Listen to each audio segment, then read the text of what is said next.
Hi, my name is Zach King, and this is going to be the Hydropower presentation. Alright, so to start out, we're going to talk about some energy transfer. So this project is where we're going to be converting the potential energy of water that's falling into electricity.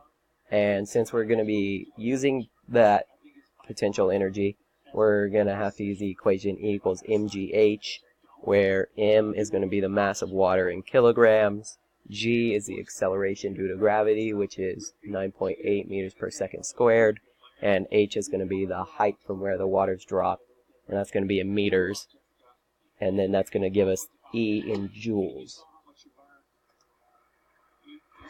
Okay, so hydroelectric power, how it works is basically just drop in elevation from water spins a turbine, and then the energy from that turbine is going to be transferred into the power plant where it gets distributed to the town or house, whatever's being powered by that. This little image down here is going to show you just how a basic dam works, where the water has an intake down there at the bottom. It goes through the penstook and hits the turbine and makes it spin, and then the water's going to just outflow through the river. That spinning of the turbine is going to go up into that powerhouse generator, and that's where we're going to get electrical energy. So the energy is actually going to come from the height of the water at the intake to the turbine, and then how much water over time is going to be hitting the turbine. So that means the higher the water is from the intake down to the turbine, that little penstook area, how much elevation change there is there is gonna show you how much energy you get. So obviously the larger elevation change, it's going to give you the most energy output there, and then also more water per time. So if you can get the most amount of water in the least amount of time down into hitting that turbine, that's also going to be an important factor of how much energy is created, or not created, but it's transferred there. So that being said, obviously it's going to be the bigger the dam, the better. The bigger dams are going to give you as much energy as possible. So that's why we usually make dams as big as we possibly can on rivers, because it's just going to create or generate the most energy for us. On the right there, you can see that image of just how big these turbines and generators are. You can see how the little human at the bottom left there, just comparison to the turbine and generator, and then that's inside a dam. So the size of dams is just insane when you really think about it. Okay, so the hydropower plant that I focused on is going to be one in Estes Park. It's on the Big Thompson River, and I'm just realizing I spelled that wrong, but that's fine. So the first dam, hydroelectric power plant, dam that was built was by F.O. Stanley in 1909 to power his Stanley Hotel. That was on the Fall River there in Estes Park, and once that town became a tourist attraction in Colorado, they decided they're going to build the Olympus Dam and make power plants there. So the Olympus Dam was then finished in 1949, and then they built the power plant the year after. It was completed a year after at least, and that provided electricity to the rest of the town and region around Estes Park. So the Olympus Dam, like I said, it's on the Big Thompson River. It's 180 feet high, which is 54.9, 55 meters high, and that's going to be the intake to the turbine. The average water flow capacity is 2580 acre-feet a day, which is, or not a day, 2580 acre-feet of capacity, and then it usually flows through at 30 acre-feet a day. So then acre-feet, it's going to be 1 acre-foot's 1233.5 cubic meters of water. So that means we're getting a lot of cubic meters of water going through that turbine a day, which will be calculated right about here. So 37,005 cubic meters of water a day which is going to give you a mass of the water. It's 37,005,000 kilograms per cubic meter. And then we can use the equation E equals mgh to find out that it's going to give you 19.9 times 10 to the 9 joules every day, and then 86.4 times 10 to the 9 joules is going to be 1 megawatt. So that calculation is going to come out to about 2.2 megawatts a day of energy generated, and then 365 days a year. That's like 7 megawatts a year ish there to power Estes Park. Alright, and so now we're getting into my hydroelectric little power plant. So the materials I used for this was a little DC motor I got off Amazon, copper wire, some cardboard, plastic spoons, obviously we used some water, tape, and then I got a 1.8 watt light bulb. Okay, so here's the power plant.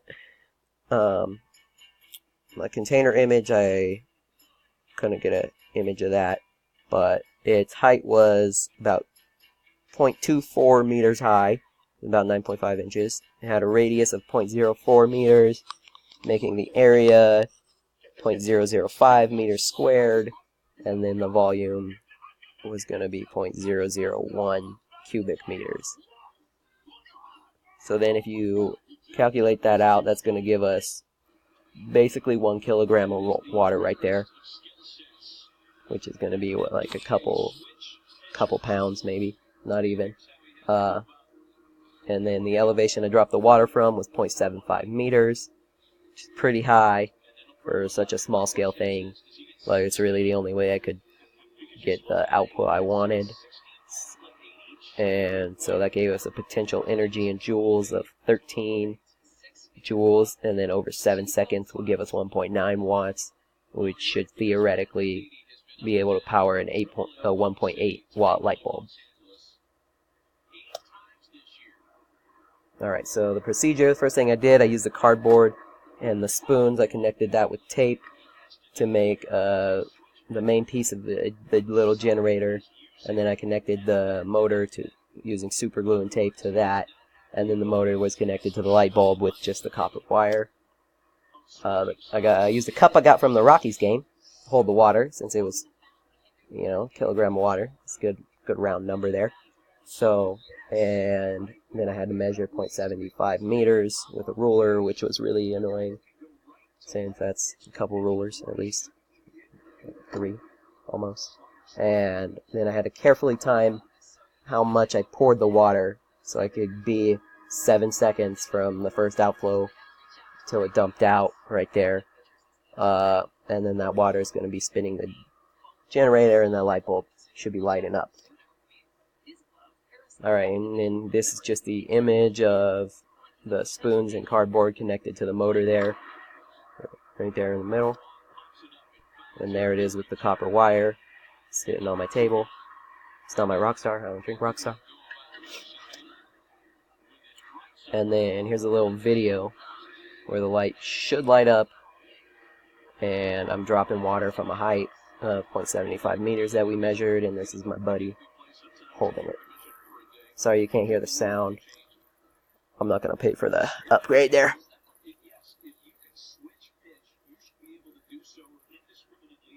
As you can see there, the light really didn't light up. We saw it start to flicker a little a couple of the tries, but on this one especially, really nothing happened. I don't know what I'm about to mess with that, because electricity kind of scares me, so I don't want to touch that. So my conclusions: theoretically, the light should have been able to work, but for some reason we just couldn't really get it to light that much. It flickered a few times, like I said, but it really never took. That was kind of disappointing. That video was the last attempt we took, and even though that only had the red wire connected, we did have the red and white copper wires connected to both ends of that DC motor, and then to the light bulb. That red wire was connected to both parts of the motor, so even that probably should have worked, I think. Not an engineer, don't know how that, if that it actually makes sense. But yeah, I think it should have worked, but we just really couldn't make it.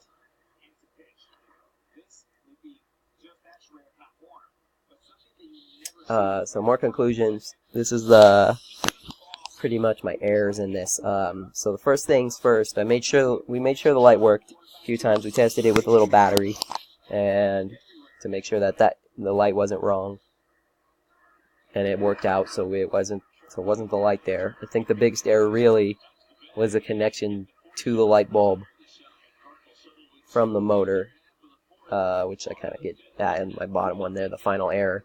There wasn't really a secure connection there. I didn't really use a soldering gun or anything, because, yeah, I didn't really have one, and didn't have the resources for that. So we just tried to connect it with our hands, and obviously that could have been better there. Another error was that there wasn't really a secure connection to the motor from the cardboard piece, even though it was super glued and taped. It's hard to make sure that it's like fully connected right there, so maybe we were losing some energy in that, and that's why we didn't really generate the amount of energy we expected. So yeah, so basically my idea came from this. It's Hydropower at home little thing. I'm just going to play this video off YouTube here for a second.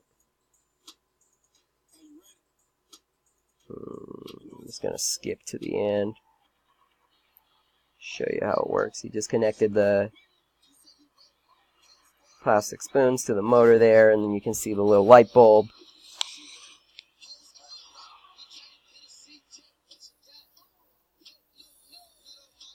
And it's like flickering right there, and it's starting to turn off. Obviously these are really low power light bulbs, and it's hard to tell in these videos, but we get the point. So yeah, that video is from Creative Crafts on YouTube. That's where I got my idea from. I really modified the design a lot because I didn't use the little plastic piece that he used or super glue or anything. I just used tape. Well, I did use super glue, but you know, just not a lot. I just used like tape, the cardboard, and then those little. I only used 4 spoons, and he had a lot more. But everything else was really pretty similar. Like I said, I'm pretty scared of electricity, so I didn't really want to use a soldering gun to connect the light bulb and the motor there like he did, so I wasn't going to mess around with that one. And yeah, so yeah, here's my references. I used just, Bureau of Reclamation, a little Colorado Hydroelectric Power article, that Creative Crafts video, and then those images in the beginning were from the USGS and how hydroelectric power works. Alright, thanks for your time.